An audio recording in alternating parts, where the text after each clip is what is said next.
Buenas tardes. Retomamos el programa abierto la segunda Good semana. evening. We are now starting the second week of our open program. We have just seen now the live, the Tree of Life, a video creation of the year 2021 of the director, producer, and editor Simón Hernández Estrada, Colombia, who has a wide experience in documentaries, and he has worked for the BBC Arte Cine, TVC, Virtual Media House, Caracol TV, and Señal Colombia. It is a homage to the painter Abel Rodriguez, an old man of indigenous community in the Cahuanari River in Colombia. And through his drawings and through his stories, Abel communicates to the future generations the knowledge that his ancestors had about the plants of the Amazon, the coexistence with animals, and their mythological needs. And now with the title, The Orphic Beauty in Cinema, Jordi Balló approaches beauty in cinema through the experience of Hammershoi and Dreyer and the Orphic extension of their images that are always about to appear and disappear, that show the crisis of the artist as a creative inspiration in the cinema of Hitchcock, Fellini, Lynch, and Céline Sciamma. Jordi Balló is a professor of iconography of cinema at the Pompeu Fabra University in Barcelona between 2018 and 2021. He was the first dean and then director of the communication faculty, and he's also been visiting professor at the Department of Iberian and Latin American Cultures at the Stanford University of California in 2008, and he is the author and co-author of the books The Immortal Seed, The Universal Arguments of the Cinema, The Images of Silence, I Have Already Been Here, Fictions of Repetition, The World on a Stage, Shakespeare, the Invisible Scriptwriter, and the Visual Motifs of Cinema. He was the conceptual author of the culture supplement of the Vanguardia newspaper and responsible for its advising committee between 2002 and 2014. He has been heading the exhibitions of the Contemporary Culture Center in Barcelona from 1998 to 2011, where he commissioned many exhibitions such as the Century of Cinema, the World of TV, the City of Filmmakers, Eris and Kiarostami, Hammershoi and Dreyer, all the letters, film correspondence, or Pasolini, Rome, where he explored the limits between the screening room of a cinema and the space of the museum. He leads the master's degree in the documentaries of creation of the Pompeu Fabra University, where he has promoted films such as and Six Normal Days by Neos Mayus, or The Sky Turns by Mercedes Álvarez, Craven versus Craven by Isaki Lacacuesta, Agua Viva by Ariadna Pujol, In Construction by José Luis Guerin, or The Nens by Joaquim Jordan, among many others. In 2011, he received the Barcelona Audiovisual Award for commissioning the exhibition All the Letters, Film Correspondence. And in 2005, he received the National Culture Award of the Catalan government for directing the master's degree in documentaries for creation and promoting creative freedom. After this introduction, we will now give the floor to Jordi Balló.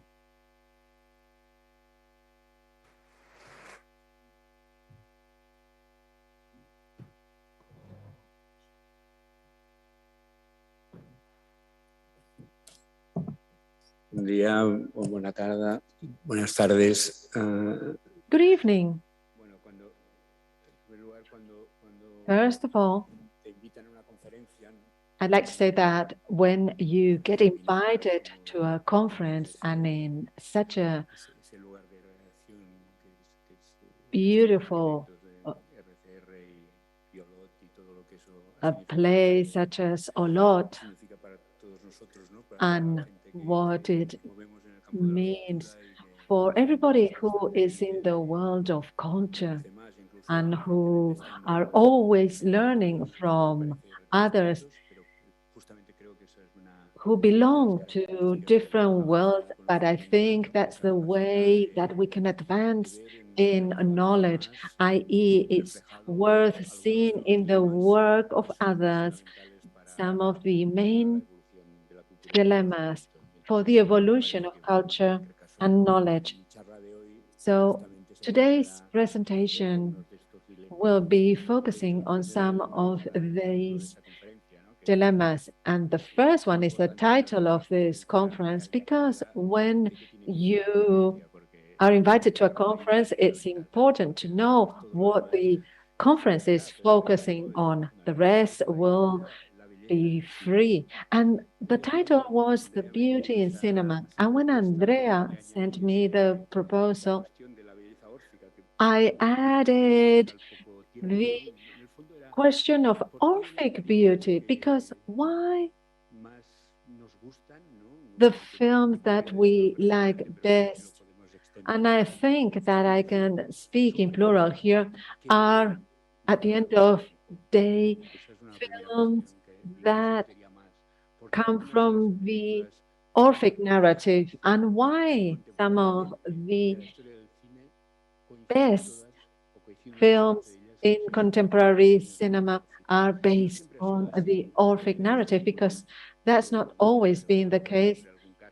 I will show you some examples today about films that have become myths today, but weren't myths 50 years ago. And this shows us that the taste and the trends evolve with time and have this capacity of always speaking in the present to different generations. And there are works of art that are understood better at a time that is different from their time of creation, because there is a type of intersection of different ways of seeing the space and the world, and there are films and artists as well that have this capacity.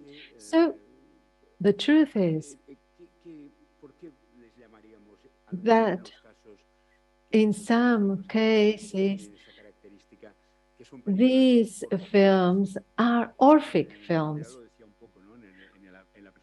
And during the introduction, Andrea has mentioned already that these films are in between things, in between two worlds, in between life and death, in between the earth and the subworld, between heaven and hell, and also between appearance and disappearance, as Andrea mentioned. And this is an idea that we also see in this short documentary that we have just seen. We've just seen 15 minutes of that documentary, but it is clear that the message is about a culture and a world that's disappearing, and there's an artist that contemplates this disappearance and helps to fixate its memory. This is the typical case of an Orphic argument. So the film starts with the feeling of loss, then there's the reincarnation in a territory that's different from the territory of the tree. It's a city that seems a mosaic, and there is life there. So even in the most critical places where there can be a model of life intention, there is life, there is resistance. So there's this idea of being between things. And for me, Orphic beauty has something of this character that is elusive and evasive just before or after what we're about to see. This is one of the characteristics of Orphic beauty. It appears as a territory that's sometimes based on dreams, sometimes it's based on disappearance, or as we will see later on, it's also based on the description of faraway worlds, hellish worlds that become our daily world. This is what I'm going to talk about. I will try and explain why this evasive beauty, why this feeling of disappearance ends up constructing a reality that is consistent and durable, because that's the great pleasure of art, its durable character. So it is durable, but at the same time, it's only light. And this is a very interesting characteristic of cinema. The cinema is light. However, this light is fragile and consistent at the same time because it's durable and it's maintained and sustained through time. Andrea mentioned the experience of Hammershoi and Dreyer, and this will be my starting point because this has been the only time that we have worked together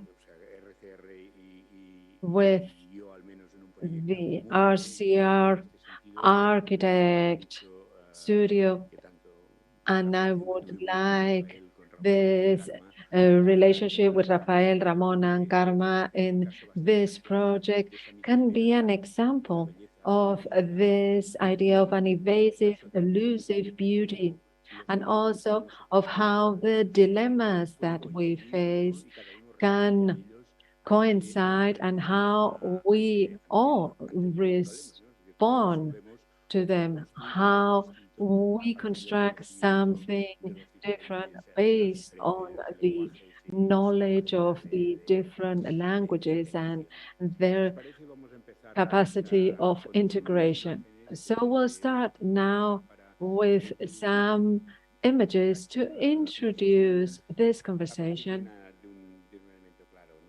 based on a clear element. Back then, I was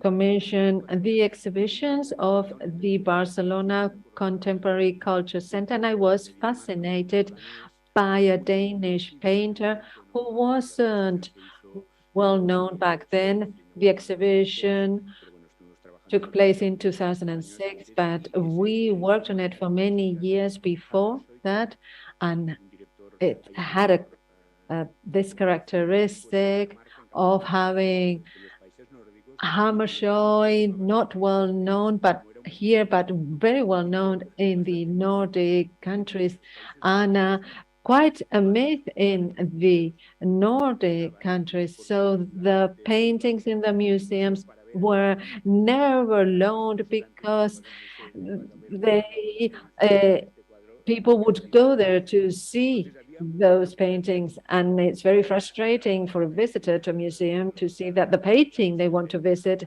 is not there. So the question here, when you are in a cultural center, is try and simulate something or do something that others haven't done. If you're going to try and borrow the same art piece than others, then it's difficult to borrow it.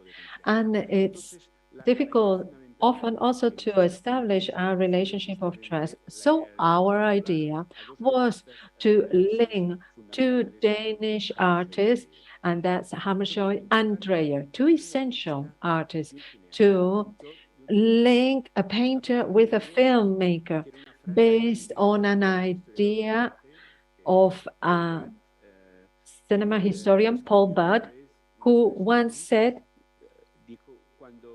that when Hammershoi died, no painters followed his wake, and only Dreyer did. And I found that idea fascinating, to following that wake and taking like that relay. And for me, that was the mystery of that project. What was the relay that Dreyer took from Hammershoi? Because Hammershoi's painting is clearly a painting of silence.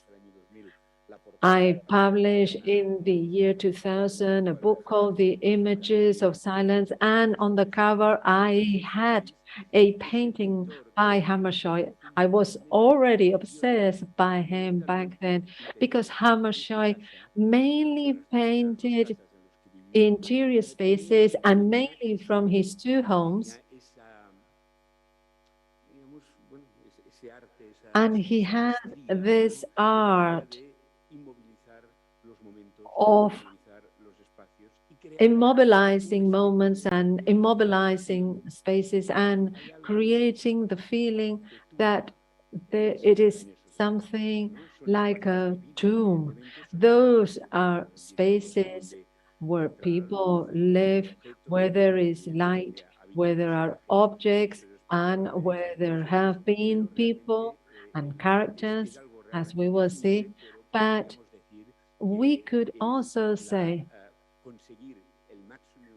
that there is a dramatic expression with a minimum number of elements in the composition. This is something we see in most of Hammershoi's paintings. We identify the points of light through which the light goes in. That you never know where the light is coming from, but the light is there and it's accompanying the view of the painting. We have these open doors and that famous painting of a window seen at different times of day. And when you see these three paintings together, and it was wonderful because we were able to put them together, then the theme of the painting is not the window anymore, but the passing of time through light. And in this case, the title of the painting is The Dust Specks in the Light. And Hammershoi also started to work on the feminine figures, usually members of their family, his sister, daughter, and wife. And for the cinema, it's very usual to show a character from the back, but not in a painting. For example, in a typical conversation in the cinema, you do see the characters from behind. When Rossellini filmed Stromboli with Ingrid Bergman, he decided to film her from behind. It was like, walk and show me the world, and I'll be with you from behind. So cinema has been using the back of heads and the back of the neck of the characters as an expressive element. But this is not so usual in paintings. And now with this painting, the question is, what is this woman doing? What is she looking? But she's not looking at anything. She's looking at herself. And this is a wonderful element. So in this idea of these paintings are more widely known now because publishing houses are using Hammershoi for many covers, many book covers.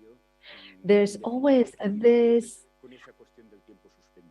mystery that has to do with time that is suspended. So all the characters are suspended in time. You don't know what they're feeling, but you can feel that time, the space, and the objects, and the sculpture type of figures and bodies lead us to this idea, to this clear idea of the suspension of time and the idea of presence and absence. We can see a painting with a feminine figure, and the same painting without that feminine figure is showing that absence and presence in the same way as we see in films such as Amor, that has been filmed in interior spaces.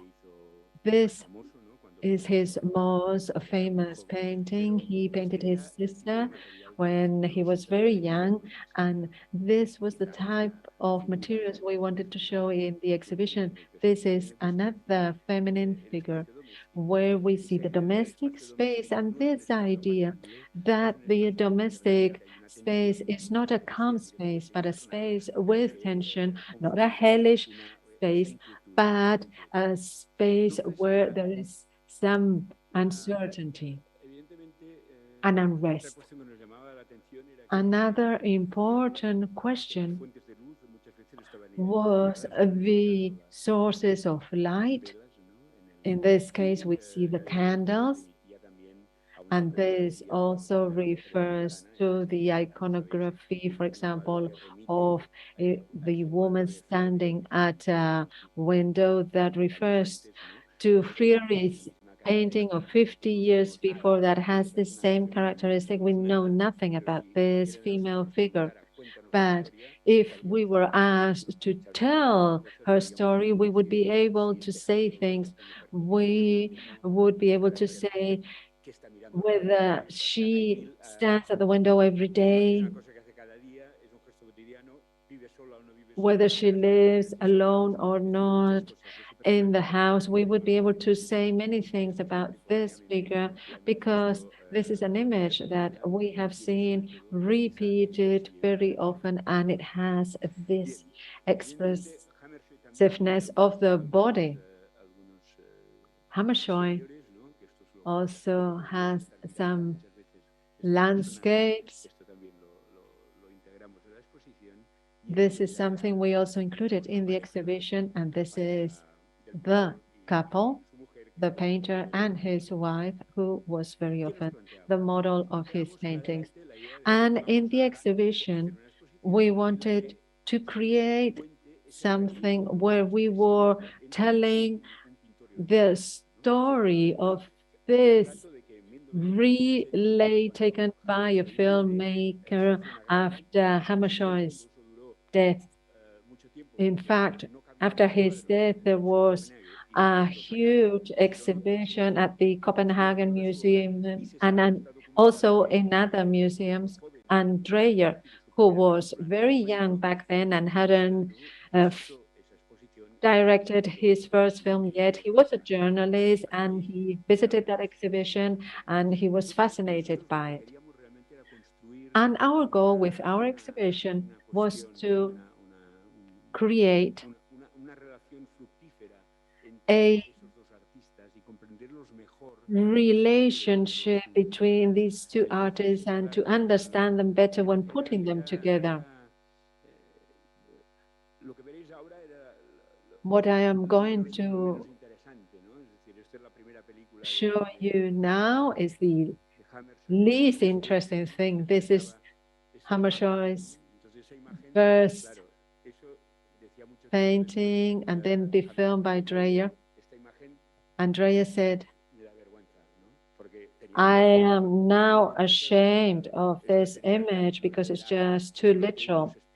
This is what one expects to see in a relationship between a filmmaker and an artist. So it had to be more than that because this was just a clear submission by Dreyer to Hammershoi's style. So it was just too literal. Here we have a painting by Wyatt. But it's much more interesting when you analyze Vampire Dreyer's film, where the idea of the landscapes have this atmosphere that we've seen in the paintings in the same way. And we also see interesting films, such as this wonderful feminist film, The House Husband. It's a housewife who decides to abandon her violent husband, and well, instead of leaving, she pushes her husband away and makes him go away. And here we see a level of complexity that's much more interesting. Here we see an interior universe that shows the atmosphere of the paintings we saw before, but there's no pictorial effect, and we see the dramatic intensity of a woman who is abused by her husband. So it's expressing the maximum intensity with the minimum number of expressive elements. And Dreyer continued with ordered and memorable film. And he had a very interesting way of using the light in his films. So what he wanted his photography director to do also by showing Hammershoi's paintings was to get a double lighting where, for example, here in this film, in this scene, this is a memorable scene of audit. And Dreyer demanded from his photography director to identify the light sources, and regardless of all the light that is the general light, all the individual bodies needed to be illuminated. So this image is like a sculpture. It's like three sculptures, but it's thanks to the light. There is a general light, and we identify the windows and the candles as sources of light, but there's a specific light for each and every one of the characters. This also happens here. In the case of Gertrude, this is Dreyer's last film. When we watch Gertrude, we are aware that this is his last film, this is his legacy film. And when we look at the light and the world that he expresses, and he was, in fact, as Paul Batt said, the only one to take Hammershoi's relay, where he mixes the past, the present, and the future, and dreams and evocations and mirrors, and particularly this last scene when the female character, who's very old, after receiving the visit of her lover, she says goodbye and closes the door. And this image evokes the arrival of death. This is a very clearly Orphic world, as I said at the beginning. So what happened in the exhibition? Imagine you want to create an exhibition about this topic. The first idea was to follow a chronology by showing first Hammershoi's paintings and then Dreyer's films. This would have been the scholarly manner. But if you work in the world of exhibitions, it's important to complicate oneself's lives. And another idea was to put together a painting and a film, but then the submission was too obvious, and the idea was to preserve the autonomous character of cinema. But there was even another problem. When you place Hammershorn's paintings at the beginning of the exhibition and then Dreyer's films, then the paintings were more interesting than the films because the films were out of context. So we shouldn't be enjoying Dreyer's films in an exhibition. So firstly, we thought about presenting the works chronologically, but it was impossible. So at that point, I called Ramon. And I remember that I was at the Madrid airport. I called him and I said, we didn't know each other. And I said that I had a dilemma. I explained that we wanted to create this exhibition and we hoped that the museums would be lending us the paintings because we were going to offer a different type of exhibition. So my question for Ramon on the phone was the following. When a painting travels, does it travel with the light that made it possible? That was the main challenge for me. When a painting travels, does it travel with the light that made it possible? In other words, why do we accept in an acritical way the use of a conventional light to light the paintings when it's not the light with which those paintings were created? Never. Hammershoi's paintings were at his home for many years and they only reached the museums when he died. And the light that made possible those paintings wasn't the conventional light of museums. So that was the main challenge. And both Ramon and Rafael said that they had never organized an exhibition, but they were ready for the challenge. The idea was to establish this relationship between painting and cinema that is not based on mimetism. We need to move away from this comparison so that visitors build up something in their minds when they visit the exhibition. So this was the idea. And that was the solution we reached. Obviously,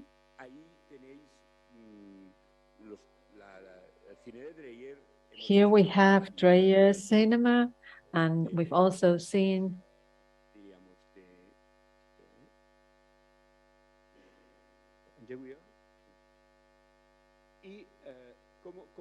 Hammershoi's paintings. And how did we create the exhibition? Well, we had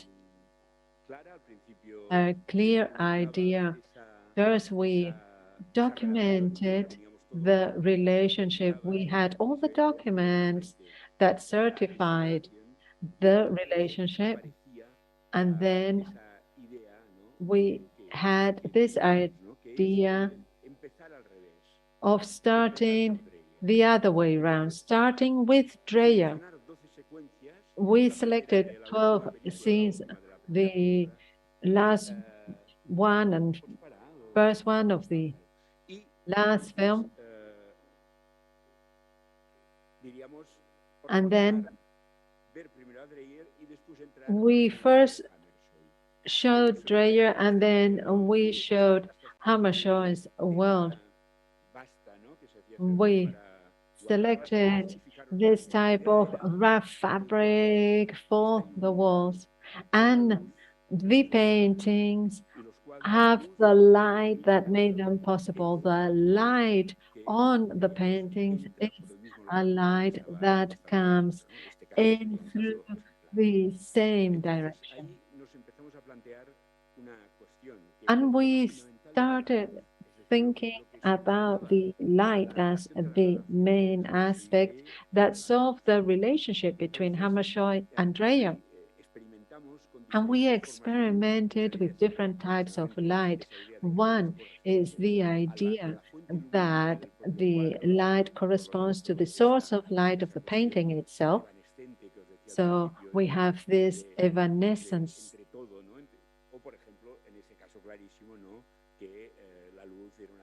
And the light, in this case, for example, was a blinding light, where we have that very famous painting by Hammershoi, or this other one. And Raphael said, don't worry, don't worry. And you see, there was that blinding light in the previous painting, and then this very dark painting here. And he said to me, don't worry, because the retina changes in just 30 seconds and adapts, and you can then see the contrast of light. And a dark painting, if it has too much light, then you just see the reflection of the light on the black color. So you don't need a bright light on a dark painting. So what we did at the end of the day was to give the light to each painting following Dreyer's light. Those 12 scenes that we saw at the beginning were 12 different films with 12 different models of light. So the visitors followed the exhibition, and then they would end with the last painting with the specks of dust suspended in light. And then the visitors had the information that all the paintings had been lit following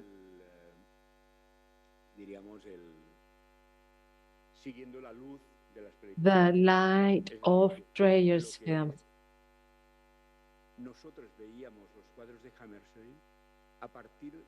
So we looked at Hammershoi's painting based on Dreyer's light. This was the relationship, the link between them.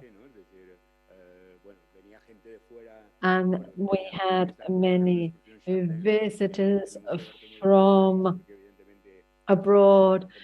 For example, we had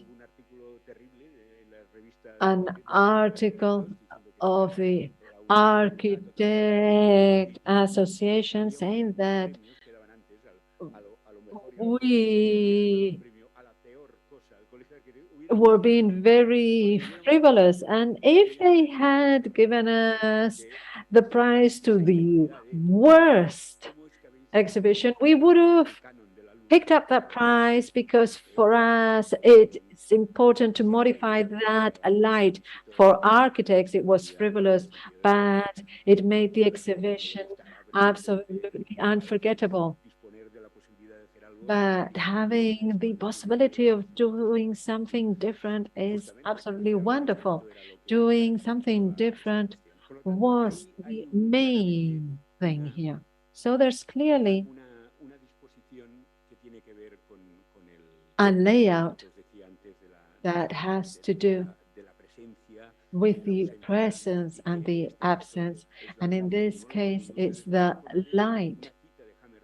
And there is this quote by Hammershoi that I found later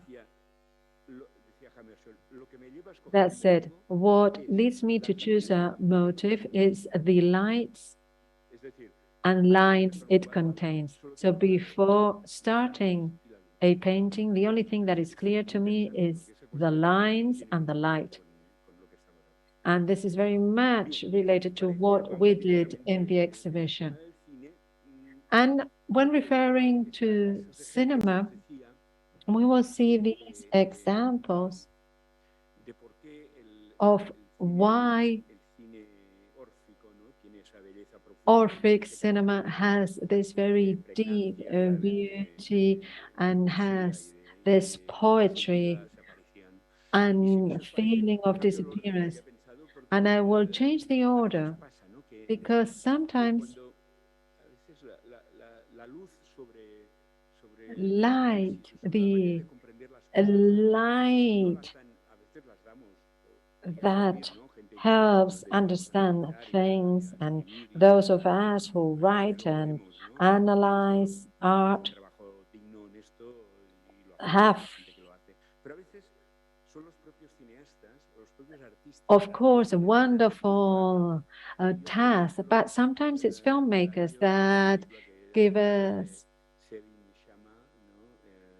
the key aspect, such as the film by Céline Sciamma, Portrait of a Woman in Flames.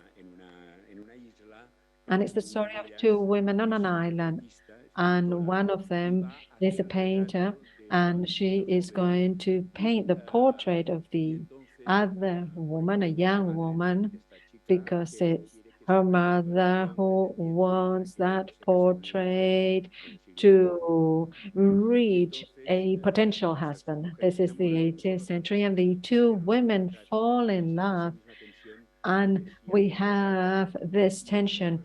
If the painter paints the portrait and the portrait is sent to the future husband, then the other woman will leave. And there's a very interesting story of love there.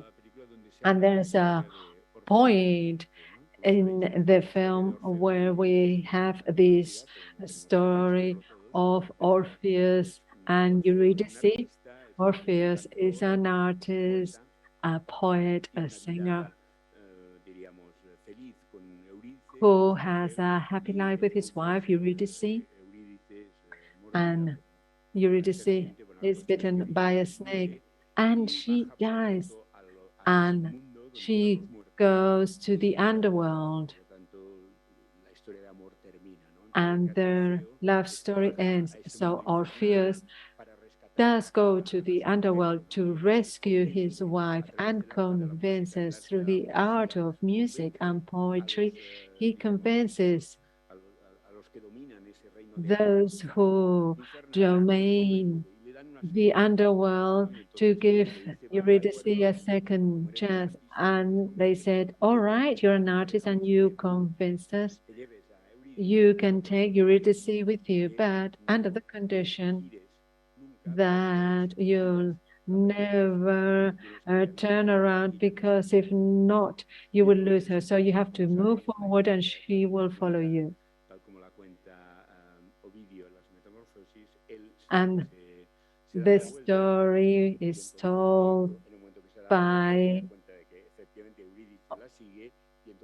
Ovidius in the Metamorphosis, and the moment he turns around, however, Eurydice disappears and goes back to the underworld. Orpheus is desperate, and there are different versions about the end of this story. There is even a revenge because he didn't follow the orders of the underworld. Céline Sciamma wonders why Orpheus turns around. That appears in one of the dialogues in her film. If Orpheus knows that if he turns around, he will lose Eurydice again, why does he turn around? This is a historical moment. We have sculptures by Bernini where Eurydice's body is disappearing, where her skin becomes air. And that's why the documentary we saw before is so interesting. So Céline Sciamma wonders why. And the answer is because at that moment, Orpheus prefers to be a poet than a lover. And what Orpheus does is to fix in his memory the moment when Eurydice disappears. He wants to fixate that on his mind. He wants to remember that disappearance, and for that he has to turn around. if he had been the lover or the husband. And in films, we've seen so often the story of a couple that arrives at a strange city and the wife is kidnapped and the husband is desperate looking for his wife. And this is the typical story of Orpheus and Eurydice. And in the three films we'll see now, they are moving in the territory of poetry. Orpheus acts as a poet, as someone who prioritizes beauty to the love. And this interpretation of Céline Sciamma is wonderful because that helps you understand even better the story of Orpheus and Eurydice. There are some fundamental Orphic films. This is Vertigo by Hitchcock, and when it was made, it was considered a strange film and it didn't really draw too much attention. It was seen as a sentimental comedy, but it didn't have anything about the typical thriller style of Hitchcock's films. However, in the last 30 years, it's been the top 10 films. So for 20 years, nobody paid any, for 30 years, nobody paid any attention to Hitchcock's film, Vertigo. And this film is based on the idea of a man who falls in love with a woman, and the woman dies in front of his own eyes. And after some time, he finds a woman who's very similar. And he wants to reconstruct her and then reconstruct the figure of the ghost of her, of his love.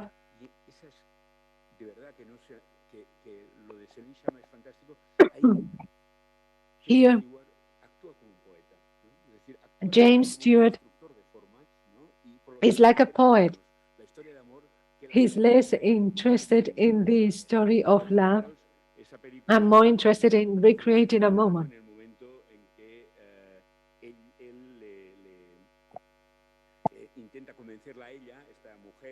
He tries to convince this woman, and then later on we'll know that it's the first woman he fell in love with, that first woman had never died.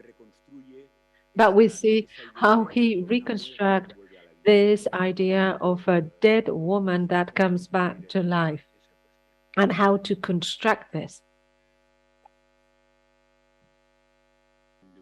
The film by Federico Fellini, and he had a very successful film, Dolce Vita, and he decides to create another film about a filmmaker who has lost his inspiration. So it's the idea of a filmmaker who's lost his inspiration and he needs to flee because everything is felt as aggressive. And then he looks for his inspiration in the ghosts of the past. And there are two characters dressed in white and who climb down the stairs.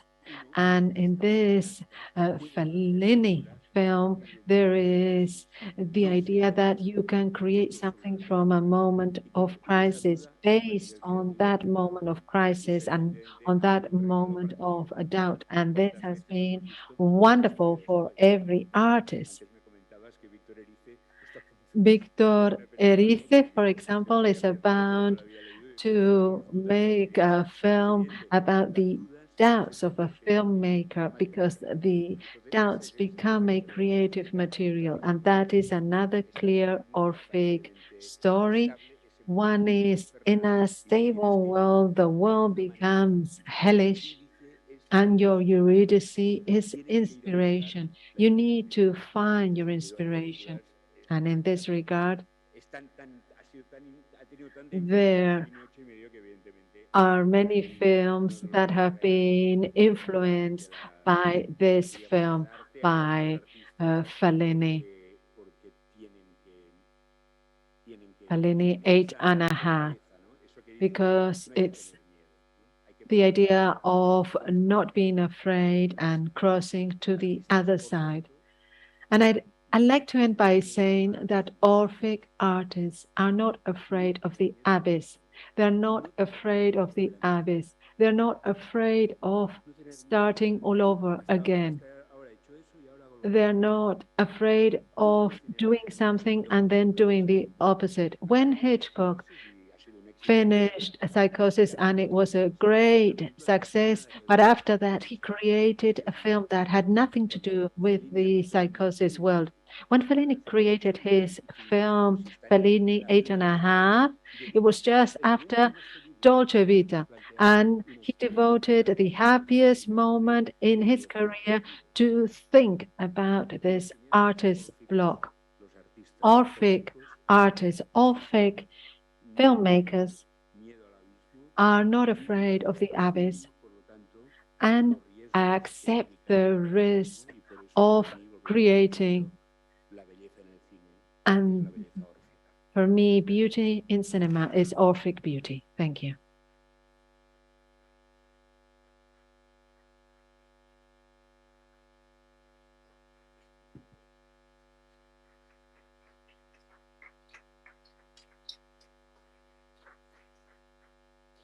Bueno, Jordi, muchas gracias. Jordi, thank you very much. It's been a beautiful presentation. Creo que todos estamos un poco sobrecogidos. We are all overwhelmed. Paso a quien quisiera And now una pregunta. we have time for Q&A. O alguna observación. Anybody? Is there anybody who'd like to ask a question or make a remark?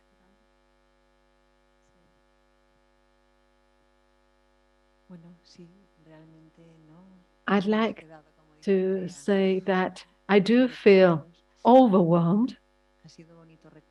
It's been nice to remember the experience that we had with the Hammershoi and Dreyer exhibition, and I always remember the anecdote when we did the light test, and it was yes, no, until we got it right, until the light was lighting the painting in the way the candles lit the painting. I remember that experience very much.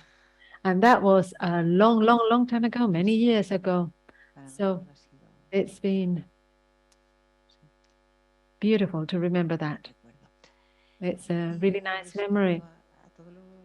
And with regard to all these Orphic experiences, you say that it's important to take that relay and not so much to copy.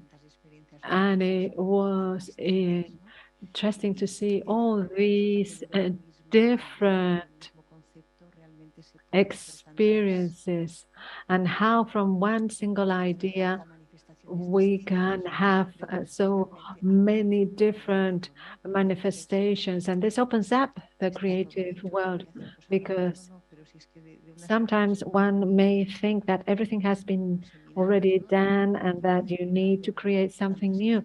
But the truth is that from one single idea, many things may be born. So it's thinking that with this old idea, we can continue taking that relay and interpreting everything very creatively. So I think it has opened up a huge world of possibilities. Thank you very much.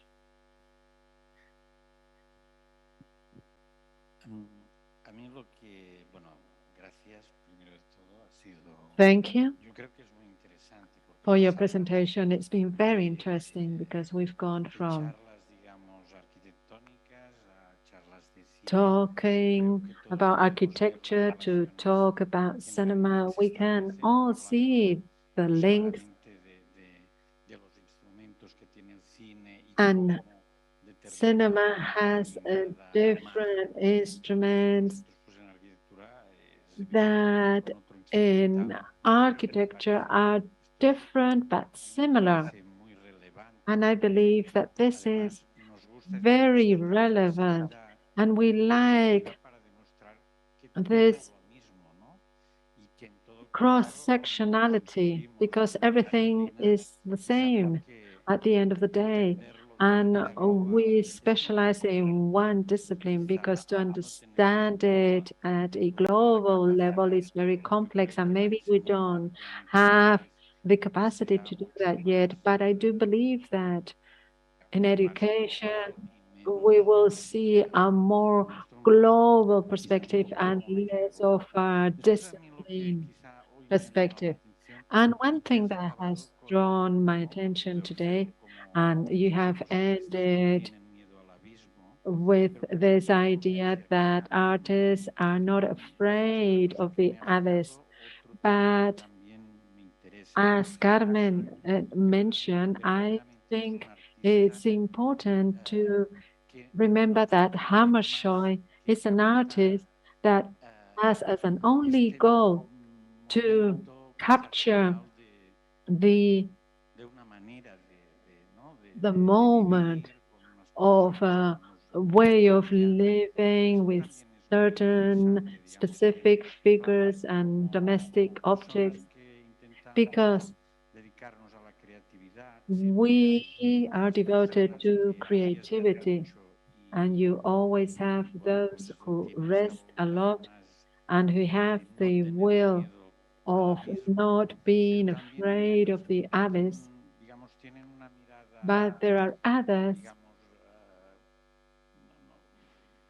who have a different view that's maybe more ambitious, but it's based on a different focus and approach. I'm thinking of Ozu because what he captures is the end of a period that will be gone forever in Japan. And it's amazing to see how he does that, how he can fixate a specific moment. I'm saying this because I am interested in this, in seeing how creative is a person who just wants to find a difference for the sake of difference versus someone who wants to capture their own moment. This is interesting because maybe those who are not afraid of the abyss may be considered more of an artist, but this is a discussion that could be opened up. I think that the general view and the critics see the abyss as something more interesting than other aspects that are also very valuable. I think this is another important question, and it's insisting on the same thing. For example, Cézanne painted 81 different versions of one single mountain, and he had the whole world to paint, but Cézanne would just paint this mountain, the Mount Saint Victoire. And so it's the idea of insisting on the same thing. And this has also influenced Wim Wenders. He published a book called The Pixels of Suzanne, and he also focuses on the idea of insistence. I don't know whether you have seen the first image that is considered like the first image of cinema, the workers leaving the Lumiere factory. This was the first image that was screened, and the Lumiere brothers filmed that scene 3 times. 3 different months. So they have discovered something new, but they do insist on this scene, on this image. What's the difference between version 1, 2, and 3? And version number 3 doesn't include the cart with the horses. So the workers could leave the factory and the door could be closed, because they thought that that image was a story of 45 seconds, and they created the 3rd version to have time to close that factory door. So insistence is another of the great values of the contemporary art, and Ozu is a clear example. Is a mission. I am devoted to this mission, to paint a mountain or to tell a universe, a specific universe. And it's a question that is not far from the idea of creating obsessive universes, the idea of the dead body, the insistence of focusing on some models and creating images that are different but that insist on the same topic. There's a book by Vila Matas that is called Mac, and it's a counterpart, and it's the pleasure of repetition. Repetition, not as the idea of going back or being lazy, but repetition as a way of seeing different things in things that are in fact similar.